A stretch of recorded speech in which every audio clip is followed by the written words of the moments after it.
Hello বন্ধুরা, good evening. কেমন আছো তোমরা সবাই? আশা করি সবাই খুব খুব ভালো আছো। সুমিত্রাস জার্নিতে আরও একটি রেসিপি ভিডিওতে তোমাদের অনেক ওয়েলকাম। আজকে অনেক দিন পর আমি ভিডিও দিচ্ছি। আমার শরীরটা খুবই খারাপ আর আমার কটা ভিডিও ডিলিটও হয়ে গেছে, রেডি করা ছিল, তাই জন্য পোস্ট করতে পারিনি। আজকে আমি পোস্ট করছি হচ্ছে ডালিয়ার খিচুড়ির ভিডিও। নিরামিষ দিনে ডালিয়ার খিচুড়ি আমরা তো সবাই খেয়ে থাকি, তো আমি কিভাবে বানাচ্ছি সেটাই ভাবলাম তোমাদের সাথে শেয়ার করে নিই। প্রথমেই দেখো, আমি ডালিয়ার চালটাকে ডালটাকে আমি যে পাত্রে আমাদের চাল মাপি সেই পাত্রে হাফ বাটি নিয়ে নিলাম। এই হাফ বাটি পরিমাণে আমি নিয়ে নেব হচ্ছে মুগ ডাল আর হচ্ছে ডালিয়া মিশিয়ে আমি এই খিচুড়িটা বানাবো। নিরামিষ দিন ছাড়াও যারা উপোস করে, একাদশী করে, তাদের জন্য এই খিচুড়িটা কিন্তু একদম পারফেক্ট এবং হেলদিভাবে বানালে। তো দেখো, খিচুড়িটা তো শুধু খাওয়া যাবে না, তার জন্য আমি পটল ভাজা আর চাক করে আলু ভাজা কেটে নিয়েছি ফুলকপি টুকরো টুকরো করে, একটা টুকরো করে হচ্ছে বড় কেটেছি আর একটু ছোট কেটেছি। দুরকমভাবে ফুলকপি কেটে নিয়েছি। এই বড়গুলো হচ্ছে খিচুড়ির মধ্যে দেবো, ছোটোগুলো ভাজবো। নিয়েছি এক টুকরো আদা আর একটা টমেটো ভালো করে কুচি করে নিয়েছি দুটো হচ্ছে চেরা কাঁচা লঙ্কা আর নিয়েছি দুটো গোটা কাঁচা লঙ্কা। তো মুগ ডাল আর ডালিয়াটাকে ভালো করে আমি একটু ভেজে নেব, তবে একদম খুব লাল করে ভাজবো না বা পুড়িয়েও ফেলবো না, কিন্তু হালকা করে ভাজবো। তো দেখো, ওখানে আমি ডালিয়া আর হচ্ছে মুগ ডালটাকে ভাজতে দিয়ে এখানে আমি আদাটাকে গ্রেট করে নিচ্ছি। তোমরা চাইলে আদাটা আর টমেটোটা কিন্তু পেস্ট করেও নিয়ে ব্যবহার করতে পারো। আমার কাছে ইজি লাগছিল, গরমে খুব কষ্ট হচ্ছিল, তাই জন্য আর মিক্সির দিকে গেলাম না, গ্রেট করে নিলাম। এখানে দেখো, আমার ডালিয়া আর হচ্ছে মুগ ডালটা কিন্তু একদম পারফেক্টলি ভাজা হয়ে গেছে। এবার এটাকে আমি একটা প্রেশার কুকারের মধ্যে ট্রান্সফার করে দেবো। তো প্রেশার কুকারের মধ্যে দিয়ে এর মধ্যে আমি যে গোটা কাঁচা লঙ্কা দুটো রেখেছিলাম সেই কাঁচা লঙ্কা দুটো দিয়ে দেবো, আর ফুলকপির যে বড়গুলো কেটেছিলাম সেই বড় ফুলকপির টুকরোগুলো আমি সিদ্ধ হওয়ার জন্য দিয়ে দেবো। বড় বলতে ছোটই, কিন্তু ফুলকপিটা এত ছোট এনেছিল, তার মধ্যে থেকে যেটুকু বড় ছিল সেগুলোকে আমি বেছে সিদ্ধ হওয়ার সময় খিচুড়ির মধ্যে দিয়েছি আর ছোটোগুলো ভাজা করেছিলাম।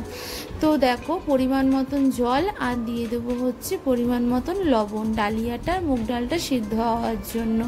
তো এখানে নুনটা দিয়ে ভালো করে একটু নাড়াচাড়া করে আমি এই ডালিয়া আর মুগ ডালটাতে কিন্তু জলটা পরিমাণ মতন দিয়ে আমি একটা সিটি মেরেছিলাম। তো একদম পারফেক্টলি ভালোভাবে সিদ্ধ হয়ে গেছিলো। দেখো, প্রেশারের ঢাকনাটাও আটকে দিলাম। তো প্রেশারে করতে গেলে না আমার একটু টেনশান হয়, আমি ঠিক মতন জলের মাপটা বুঝতে পারি না, জল উপচে পড়ে। তো আজকে দেখলাম না পারফেক্ট হয়েছে, জল উপচে পড়েনি। এদিকে দেখো, আমি এখানে যে আদা আর হচ্ছে টমেটো আর কাঁচা লঙ্কা রেডি করে রেখেছিলাম, তার মধ্যে আমি 2 চামচ জিরের গুঁড়ো, ছোটো চামচে 2 চামচ ধনের গুঁড়ো দিয়ে দিলাম।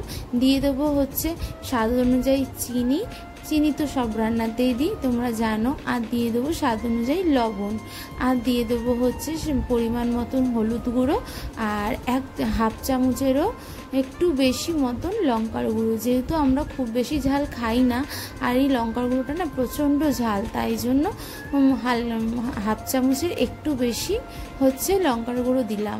আর এখানে একটু সামান্য সর্ষের তেল আর জল দিয়ে মশলাটাকে ভালো করে গুলে রেখে দেবো। তাহলে না যে মশলার মধ্যে দানা দানা ভাবটা যে থাকে সেটা কিন্তু একদমই থাকে না, মিহি হয়ে যায়।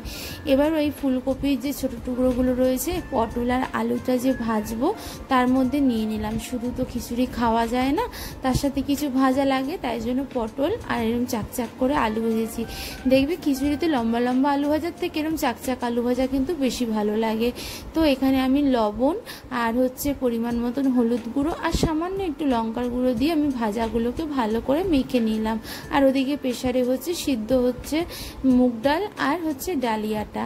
এখানে দেখো, কড়াই বসিয়ে দিয়েছি গ্যাসে, দিয়ে দিলাম হচ্ছে রিফাইন তেলে ভাজাগুলো আমি করে নিয়েছি। এখানে প্রথমে কফিগুলোকে আগে ভাজা করে নিয়ে তারপরে মাঝখানে আবার আলুগুলোকেও দিয়ে দেবো। দেখো, আমার কফিগুলো আগে ভাজা হয়ে গেছে আর আলুগুলোও ভাজা হয়ে গেছে, আরও কিছুটা বাকি রয়েছে, সেগুলোকে ভাজতে দিয়ে দেবো। দিয়ে এইগুলো ভাজা হয়ে গেলে তুলে নেব। নিয়ে আমি পটলগুলো যে কেটে রেখেছিলাম পটলগুলোকে ভেজে নেব, ভেজে তুলে নেব।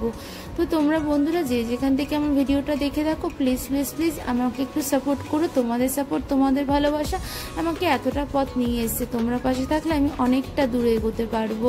প্লিজ প্লিজ প্লিজ রিকোয়েস্ট করছি আমার ভিডিওগুলো ফুল ওয়াচ করো, অ্যাড সহ। কেউ প্লিজ স্কিপ করে দেখো না, এটা আমার তোমাদের কাছে অনুরোধ।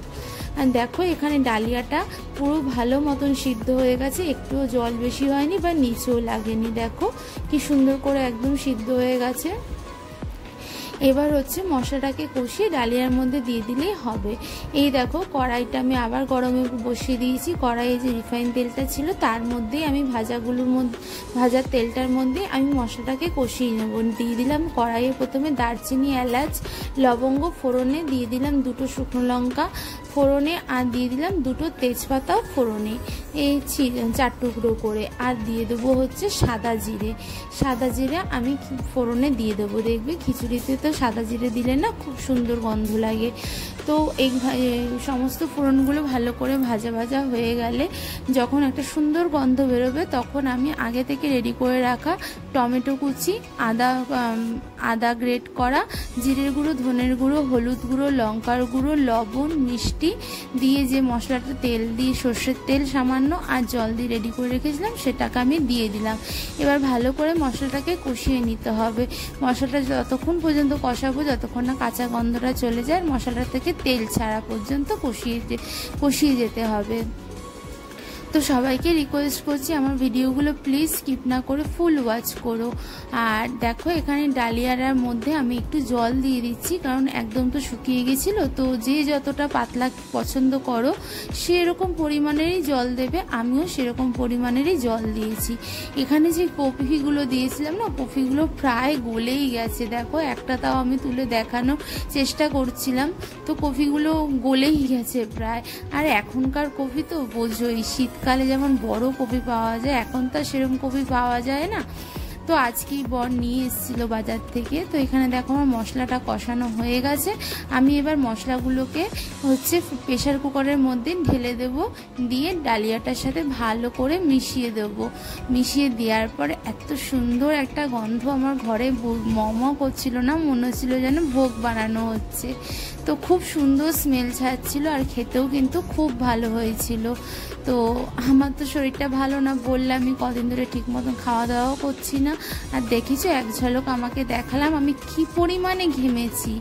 মানে আমি যে নাইটি পরে আছি, মানে আমি কি শরীর খারাপ লাগছিল আমি বোঝাতে পারবো না। দেখো অস্বাভাবিক ঘেমে গেছি আমি। আর এই আমার যেহেতু সুগার রয়েছে তো এই ঘামটা বেরোলে না তখন শরীরটা প্রচণ্ড উইক লাগে, শরীরটা ছেড়ে দেয়। তো যাই হোক খিচুড়িটা তো আমার এখানে রেডি হয়ে গেছে। দিয়ে দিলাম হচ্ছে ঘি ছড়িয়ে দিলাম, দিয়ে ভালো করে একটু নাড়াচাড়া করে একটু ঢাকা দিয়ে স্ট্যান্ডিং টাইমে রেখে তারপরে আমি গরম গরম ডালিয়ার খিচুড়ি সার্ভ করে দেবো। নিরামিষ দিনে বা উপোসে যারা করে একাদশীর দিনে কিন্তু এইরকম নিরামিষ ডালিয়ার খিচুড়ি খেতে ভালোই লাগে। যাদের যাদের আমার রেসিপিটা ভালো লাগলো প্লিজ লাইক কমেন্ট করে জানিও। আর আমার চ্যানেলে যারা নতুন বন্ধু আছো প্লিজ আমার চ্যানেলটাকে সাবস্ক্রাইব করে আমার চ্যানেলের পাশে থেকো। আর চ্যানেলের পাশে থাকা নোটিফিকেশান আইকনটাকে টং করে বাজিয়ে দিয়ে নোটিফিকেশানটাকে অল করে রেখো, যাতে আমি যাই ভিডিও পোস্ট করি না কেন সবার আগে তোমাদের কাছে পৌঁছে যায়। বন্ধুরা তোমাদের জন্য সুমিত্রা জার্নি আছে, তোমরা পাশে না থাকলে সুমিত্রা জার্নি কখনোই এতটা পথ আসতে পারতো না। প্লিজ প্লিজ প্লিজ তোমরা একটু আমাকে সাপোর্ট করো। তোমরা সাপোর্ট করলে আমি হয়তো আরও কিছুটা এগিয়ে যেতে পারবো। তোমাদের সাপোর্ট ছাড়া কখনোই সেটা এগিয়ে যাওয়া সম্ভব নয়। একজন ইউটিউবার হতে গেলে আমি যতটুকু বুঝেছি সাবস্ক্রাইবাররাই সব, সাবস্ক্রাইবার সাপোর্টাররা ছাড়া একজন ইউটিউবার কখনোই কিচ্ছু করতে পারে না। তো আমি তো সামান্য ভিডিও বানাই, নিজেকে ইউটিউবার বলতেও লজ্জা লাগে। তোমাদের সাপোর্ট তোমাদের ভালোবাসা পেলে তবে হয়তো কোনো দিন ইউটিউবার হতে পারবো। আর তোমরা অনেকেই জানো যে আমার শুধুমাত্র ইউটিউবার হওয়াটাই স্বপ্ন নয়, আমার স্বপ্ন অন্য একটা, যেটা হয়তো নতুন বন্ধুরা জানো না। তোমরা আমার পুরনো ভিডিওগুলো দেখলে জানতে পারবে। আর আমার পুরনো বন্ধুরা তো জানোই আমার স্বপ্ন কোনটা। আর ওই স্বপ্নটার জন্যই না আমি এতটা অসুস্থ হয়ে যাচ্ছি, ডিপ্রেশনে চলে যাই, তখন আমার কিছুই ভালো লাগে না। তো যাই হোক, দেখো আমি প্লেটটাকে সাজিয়ে নিলাম। কেমন হলো সাজানোটা অবশ্যই কমেন্টসে জানিও। ফুলকপি, আলু ভাজা, পটল ভাজা দিয়ে, ঘি দিয়ে আর কিছুটা কাজু ছিল, সেই কাজু দিয়ে একটু সুন্দর করে সাজানোর চেষ্টা করলাম। আসলে দুপুরবেলা খাইনি, তো ভাবলাম আজকে হচ্ছে কি বার, আজকে শুক্রবার, তো দুপুরে খাইনি, বিকেলবেলায় রান্নাটা শুরু করেছিলাম। ভাবলাম রান্না করলে না মনটা অনেকটা ফ্রেশ লাগে, আর আমি এতটাই ডিপ্রেশনে রয়েছি না, এখন আমার কিছুই ভালো লাগছে না। তারপর দুটো ভিডিও ডিলিট হয়ে গেছে, মনটা ভীষণ খারাপ। তো সব মিলিয়ে ভাবলাম যে না, কিছু একটা বানাই, তাহলে আমার মনটা ভালো থাকবে। আর আমি রান্না করে খাওয়াতে ভীষণ ভালোবাসি, আর আমি তোমাদেরকেও খুব ভালোবাসি। তোমরা আমার পাশে থেকো। চলো, টাটা, বাই বাই, দেখা হবে।